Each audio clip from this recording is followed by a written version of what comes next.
training camps are going to be getting underway soon. So I figured, why not talk about what was going on through the practices that have happened so far. So there have been mandatory mini camps, rookie practices, and just light workouts that have been happening before OTAs and training camps and the preseason start to get underway through July and August. So figure we'll talk about some of the main storylines on both sides of the ball.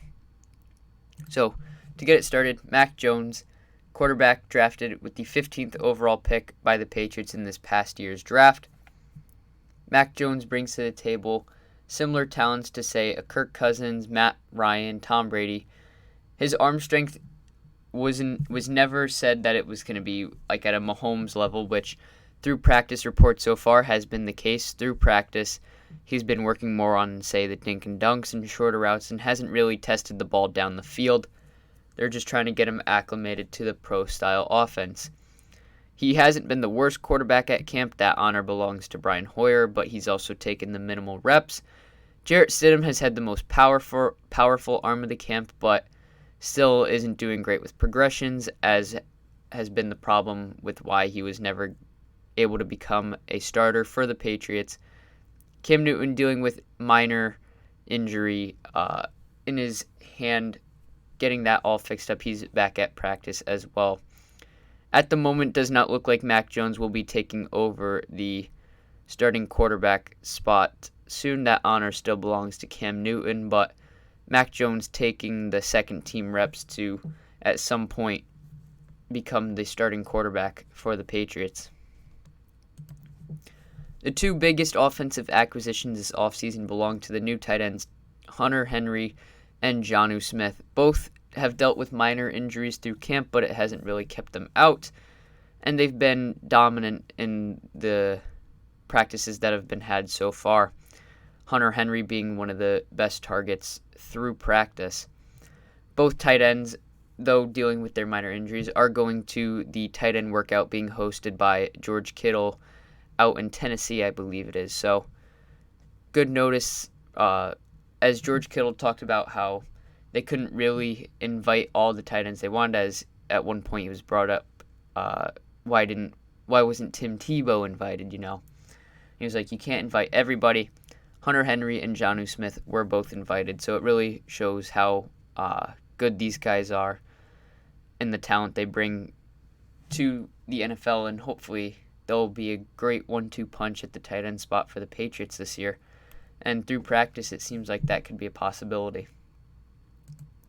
So I figure one negative that's been kind of going on through camp so far, Nelson Agholor, signed by the Patriots this offseason to a 2-year deal, has been kind of exactly as advertised with both his pros and cons. He's been the downfield threat, but he's had some drop issues through practice. There were multiple reports where some of the quarterback's best throws, whether Cam or Stidham, as they've been more the ones throwing it down the field, they'd throw a great ball to Agholor right down the sideline or deep down the field, and Agholor would drop it. So that's not looking too good in terms of gaining not only the quarterback's trust, but the coach's trust in terms of letting Agholor get on the field. Not a crazy ton of news, and other than that, in the wide receiver room, no huge plays being made in that realm. So, but also not a lot of negativity coming from it other than Agholor. So we should look at it as not a bad sign, but also more of a consistent level of, we know the receivers that are in the wide receiver room. We know they're not all that talented, but more just specialized contributors in their roles and what they do. And that's exactly what they're going to do when given the chance on the field. But Agholor, hopefully his drop issues can become less of a problem.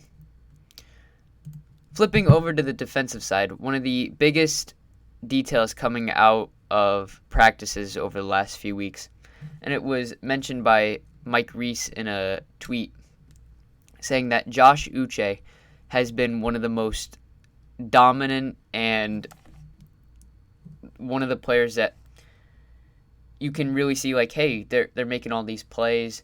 They've been the most surprising player of camp. Josh Uche making a ton of plays at practice, from what it sounds like, at many different spots on top of it. He's talked about developing his game as kind of watching Hightower a lot.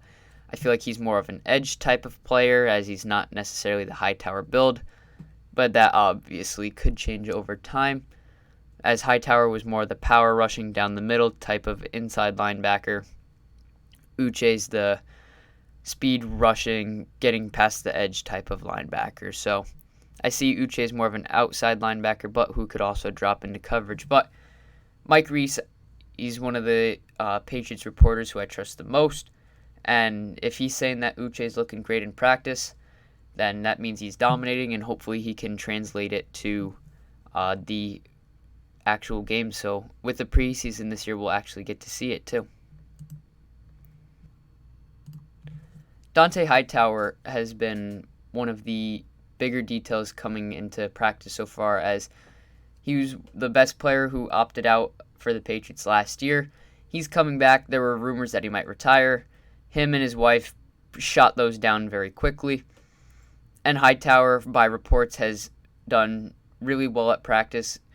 Has reportedly actually gotten, he's slimmed down, gotten faster, just a little bit. But no reports that he's lost his touch. He's still commanding that defense. Something that was deeply missed last year, as Juwan Bentley was that middle linebacker. And though Bentley was decent in limited roles, he could not fill in the Hightower starting linebacker spot. So Hightower coming back is a huge upside for the Patriots this season. And it's great that he's not showing any signs of decline, especially since he's over the age of 30. Last thing we're going to go over, Stephon Gilmore has been holding out of camp.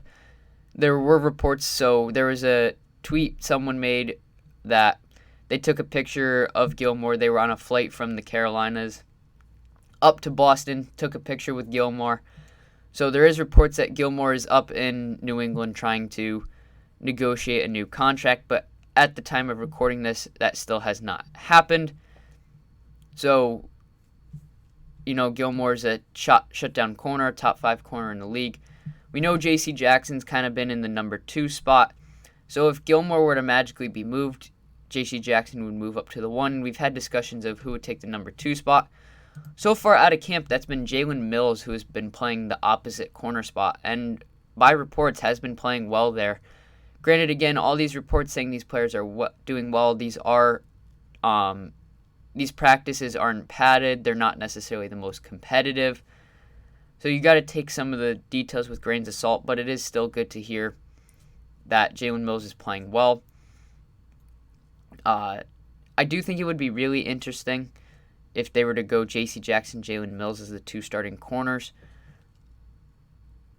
But Jonathan Jones is the cornerback 3 technically, but he's more of a nickel slot corner, not really that much of an outside guy. So their idea is trying to get a cornerback 2 there. So if J.C. Jackson moves to the 1 spot, Jalen Mills supposedly has been playing well in the 2. If they keep Gilmore, which I think they will, then Jalen Mills will probably turn into what Juwan Williams was last year in more of the gadget role.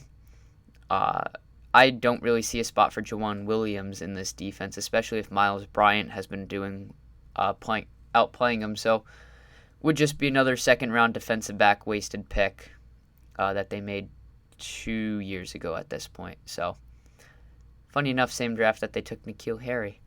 That draft is full of weird things, as they took N'Keal Harry and Juwan Williams. Those two haven't done that much so far. But then they also pulled guys like Chase Winovich and Jake Bailey from the same draft. But as I've said, this is just practice. You got to take all these things that have been said. There's always more positives coming out of camp than negatives. A lot more positives.